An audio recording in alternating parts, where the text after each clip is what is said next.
gente, tô muito feliz de estar aqui fazendo esse vídeo a convite da DEI, principalmente no mês de maio, onde a gente comemora o Maio Roxo, que é o mês e a cor de conscientização das doenças inflamatórias intestinais. A DEI é uma associação no âmbito nacional. Eu já fiz parte da diretoria da Associação Mineira e hoje eu ainda faço parte da associação com um trabalho voluntário de apoio a grávidas e aquelas mulheres que estão tentando engravidar. Ajuda esclarecendo dúvidas, apoiando, incentivando, dando um ombro amigo.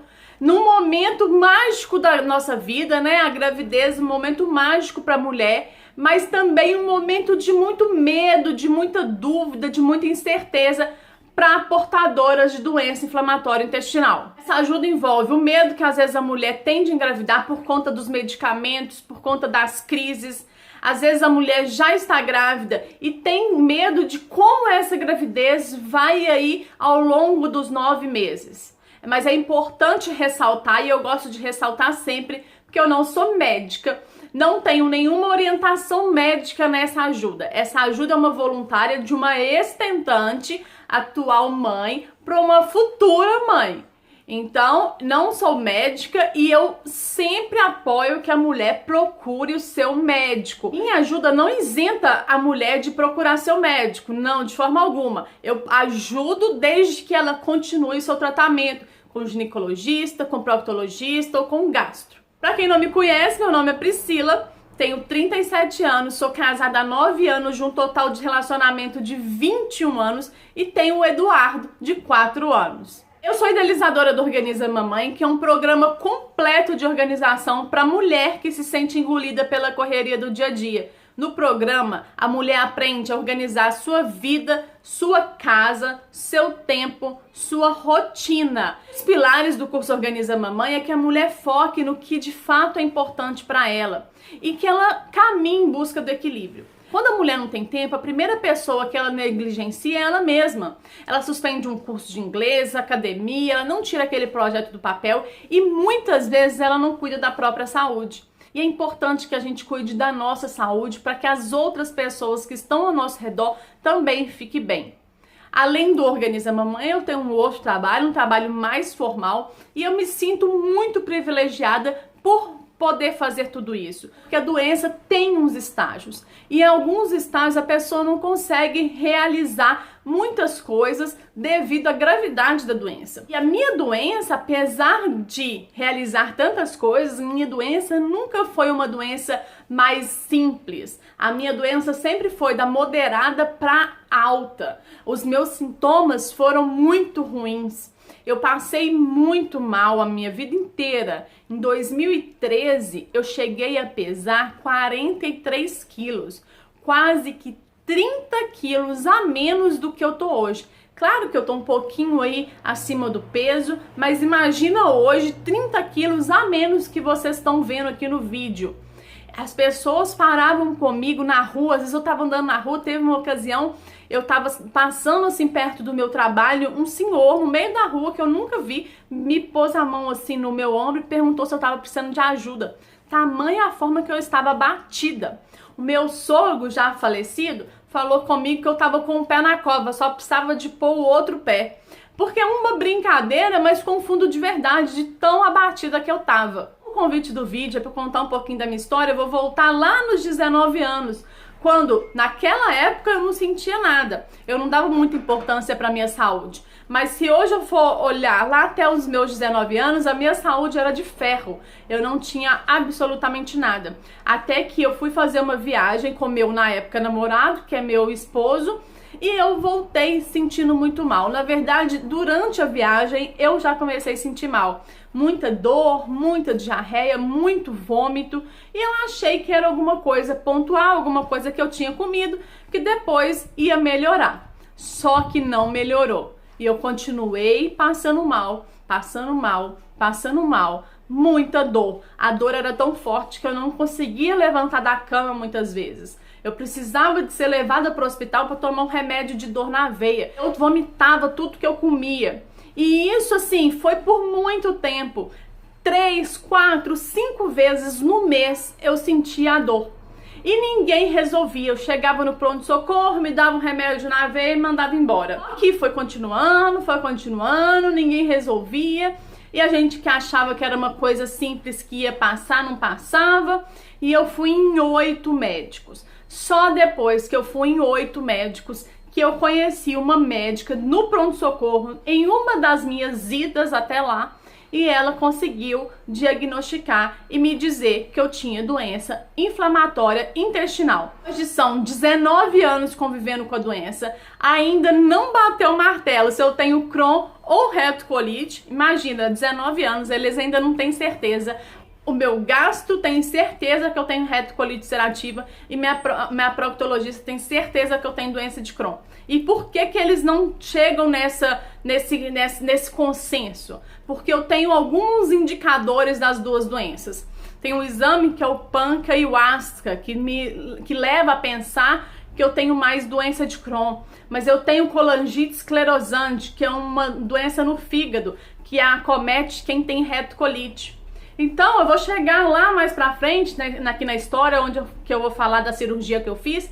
E depois da cirurgia, agora sim, talvez a gente consiga fechar aí o diagnóstico certinho. Hoje eu consigo aceitar a doença muito melhor. Cobrir uma doença incurável, uma doença autoimune, me deixou bastante sem chão. E eu custei a aceitar. Como eu disse, hoje eu aceito. Depois de tudo, entender que eu tinha que passar de alguma forma por tudo aquilo. Mas na época, 19 anos, na faculdade, eu que sou uma aluna meio Caxias, faltar da faculdade, ver que aquilo que eu achei que ia passar rápido, que era alguma coisa que eu tinha comido, não tinha melhorado. E isso realmente foi muito, muito difícil. A questão de não aceitação, muitas vezes eu falava assim, por que comigo? Por que comigo? Até que uma amiga me perguntou, por que não com você, Priscila? Por que que o outro poderia ter e você não? E isso começou a mexer comigo.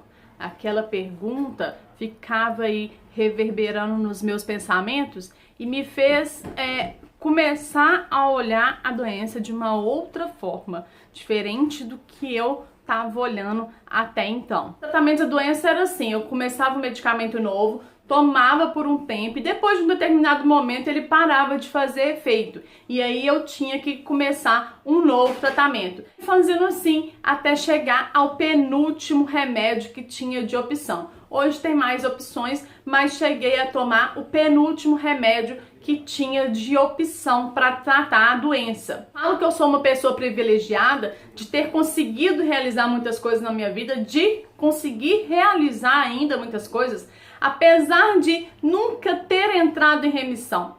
Durante todo esse tempo que eu tomei medicamentos fortes, eu nunca entrei em remissão. Entrar em remissão é não ter os sintomas. Eu continuava sentindo sintomas em menor escala, mas sim, eu sentia os mesmos sintomas. Então, como eu disse, a minha doença nunca foi uma doença leve, ela era de moderada a alta. E eu continuava a sentir ali os sintomas da doença. 10 anos de casada, a gente começou a tentar engravidar. E aí não conseguia engravidar e fui fazer um exame de imagem do intestino e descobri que as minhas trompas estavam obstruídas. E aí era o motivo de eu não conseguir engravidar.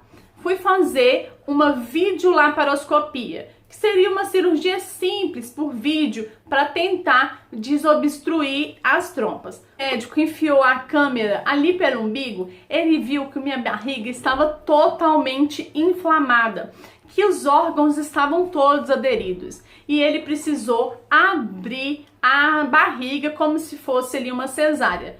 Ele optou por seguir, então ele optou por seguir a cirurgia, ele não esperou, não vou conseguir fazer a vídeo, vou esperar ela acordar, vou marcar uma nova cirurgia. A gente já estava ali, ele optou por já resolver naquele momento. A cirurgia, então, que ia durar 40 minutos, durou 7 horas. Ele abriu a minha barriga, descolou intestino de útero, porque quando meu útero fosse crescer, talvez espremesse meu intestino, descolou outros órgãos que estavam ali tudo aderido. E ele me falou quando eu acordei: Priscila, parece que são lesões de endometriose. Mas não falou comigo que eu devia procurar meu ginecologista para poder tratar a endometriose. E eu também não levei isso a sério, porque eu estava muito focada com a gravidez. Como eu perdi as trompas por conta da aderência, não conseguiu fazer a desobstrução, tirou as trompas, eu parti para a fertilização. Fiz a fertilização, Dudu veio, deu tudo certo. Com 13 semanas de gestação, eu tive uma complicação do intestino, precisei de fazer uma cirurgia rápida, era uma coisa simples, de um abscesso. Tinha 80% de chance de aborto, mas Dudu, um guerreiro, veio, venceu a endometriose, venceu a cirurgia e chegou aí para alegrar e ser luz nas nossas vidas. Tenho muita empatia pelas mulheres que tentam engravidar, porque eu sei o quão doloroso é. Elas tentam engravidar, tentam, e no final chega a menstruação.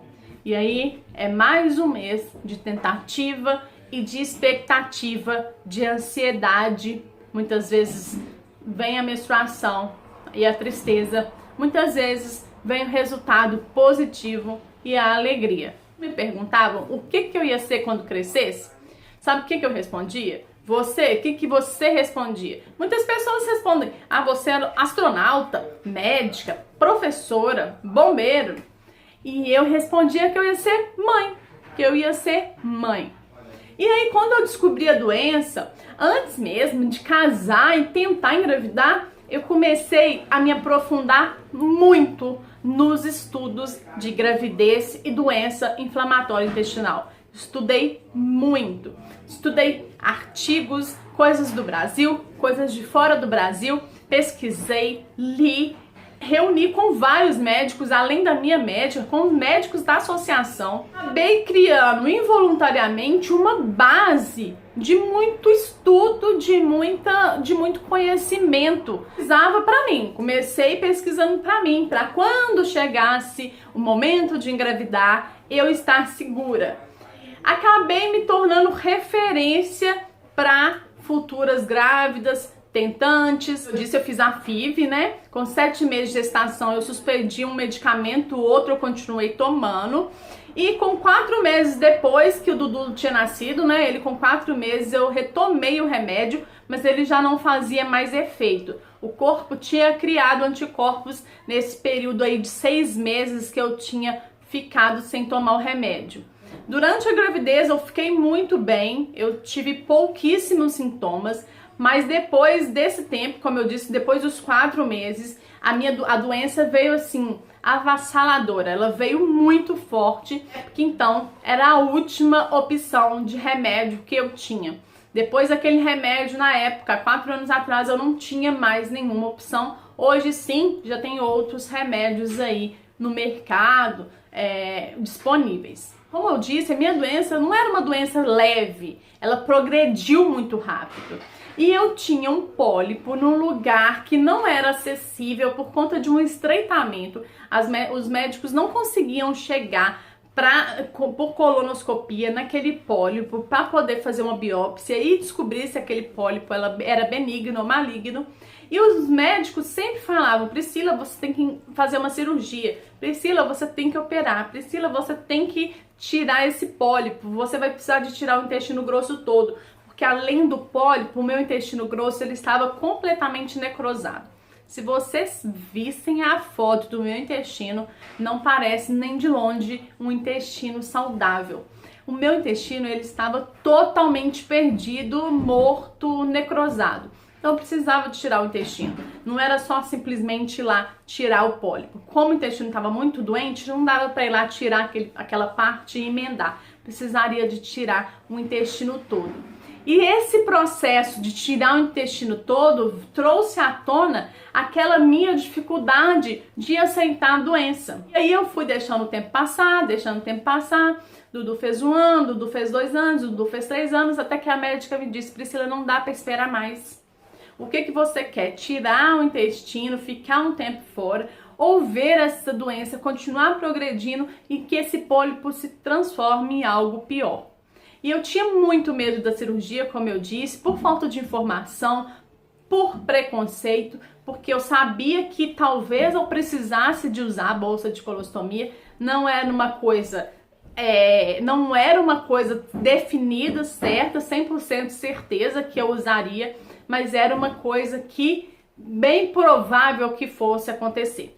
E aí eu tive apoio de uma amiga de São Paulo, eu sou de Belo Horizonte, né? Tive apoio de uma amiga de São Paulo, também portadora de retocolite, que usa a bolsa, optou por ficar com a bolsa, engravidou por 2 vezes com a bolsa e ela me apoiou muito.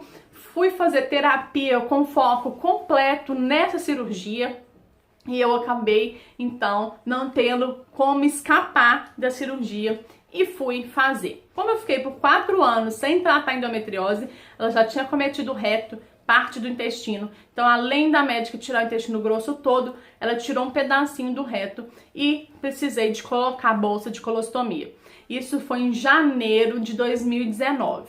Em abril de 2019, eu operei 2 fístulas. Em julho de 2019, eu já poderia tirar a bolsa de colostomia e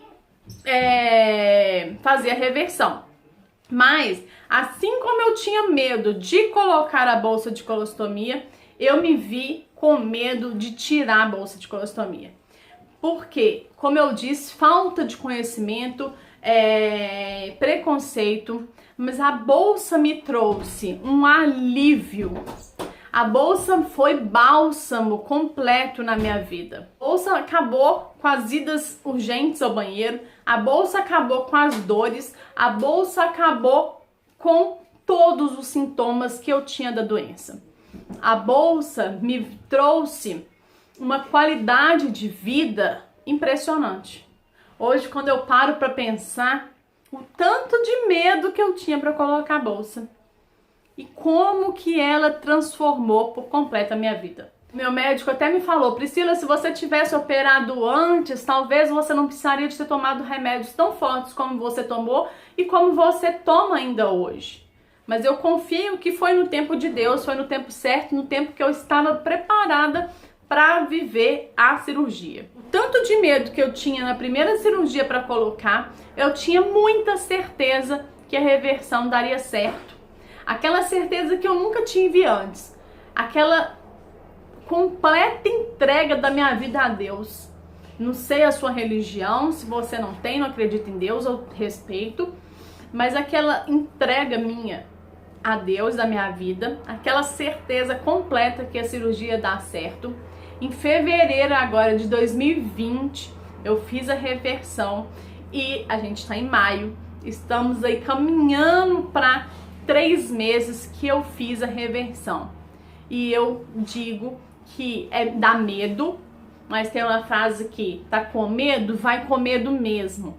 A gente precisa, às vezes, de sair um pouquinho da posição de vítima e tomar a rédea do nosso destino. A gente precisa de só decidir dar o primeiro passo. Mas às vezes a gente fica se lamuriando, usa a doença como muleta. Ai, eu sou doente, eu uso bolsa de colostomia. Mas você pode fazer tudo o que você quer fazer. Basta você decidir fazer. Longe disso, ser um vídeo motivacional, não é esse o objetivo, mas é porque eu sou uma pessoa que sofro muito antes. Eu sofro muito antes, muito. Tanto que eu sofri muito com a ideia de ter que operar. Sofri muito, eu sofro muito antes. Mas depois que passa, eu não sofro mais. Depois que passa, tem gente que sofre depois, tem gente que desliga do antes e sofre depois. Eu sou muito de sofrer antes. Depois que passa, eu penso assim, e agora? O que eu posso fazer de diferente agora? Já aconteceu? Eu já tô de bolsa de colostomia, não tenho o que fazer. E o que eu posso fazer agora? E a decisão que eu tomei foi de continuar tendo a minha vida normal, mesmo com a bolsa. Até porque, como eu disse, ela trouxe qualidade de vida, ela trouxe tranquilidade para os meus dias, ela trouxe bem-estar.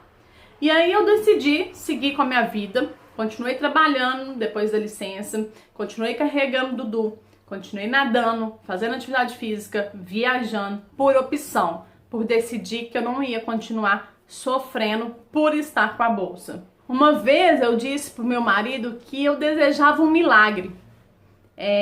Eu pedia muito um milagre. Eu ia na igreja e pedia um milagre. A igreja foi um lugar que por muito tempo eu chorei a infertilidade, eu chorei a doença. E aí ele falou uma vez comigo: você pede um milagre, e talvez o milagre seja a cirurgia. E foi a ajuda da terapia, como eu disse, com a ajuda dessa amiga minha, com a ajuda da minha médica, com a ajuda da minha família. Eu decidi, como diz a médica, uma vez ela falou comigo: Priscila, você precisa de sair debaixo da marquise e enfrentar a tempestade para ver o sol nascer. Senão você vai ficar sempre debaixo daquela marquise, olhando a chuva cair e nunca vai sair dali de baixo. E aí, naquele dia, eu decidi, então, da cirurgia, que eu precisava de sair debaixo da marquise, enfrentar a tempestade e ver o sol nascer. E foi exatamente isso que aconteceu. Então, eu tô quase 3 meses sem a bolsa de colostomia. O tratamento continua, o remédio continua, continuo fazendo os exames regularmente. Então, continuo todo o meu tratamento de forma normal. E agora, lá no início do vídeo, quando eu falei que a gente ainda não tinha certeza se era retocolite ou doença de Crohn, agora talvez a gente consiga bater o martelo. Porque se for retocolite, uma vez que a gente tirou o intestino grosso, eu não vou ter mais nenhum outro sintoma. Agora, se voltar em outras partes do intestino, aí sim é doença de Crohn. Então agora a gente vai conseguir avaliar e analisar o que de fato é. A gente, não falo só o médico, o médico vai avaliar, não, a gente vai avaliar, porque eu sou muito atuante aí nesse processo de doença e tudo. Eu não fico só ali na minha, aceitando tudo que o médico fala. Eu questiono, eu quero entender, eu quero participar de tudo isso. Brinco até que eu não sou médica, né? Não sou formada, mas sou PhD em doença inflamatória intestinal. Eu nunca desisti. E eu peço, você que está assistindo esse vídeo e às vezes está com sintomas fortes, passando mal, não desista também. Não desista de você. Procure o seu médico. Não está gostando do seu médico? Troque o médico, faça mais exames. Às vezes a doença não é uma receita de bolo tão certinha. Às vezes ela tem várias nuances. Ela é diferente para você, para mim ela é outra. Cada pessoa tem a sua doença da forma que encaixou ali no corpo. Mas você pode decidir fazer diferente. Porque tudo se transforma e tudo é possível quando a gente acredita. E como eu disse, se você tá com medo, vai com medo mesmo. Um beijo e foi um prazer fazer esse vídeo para vocês.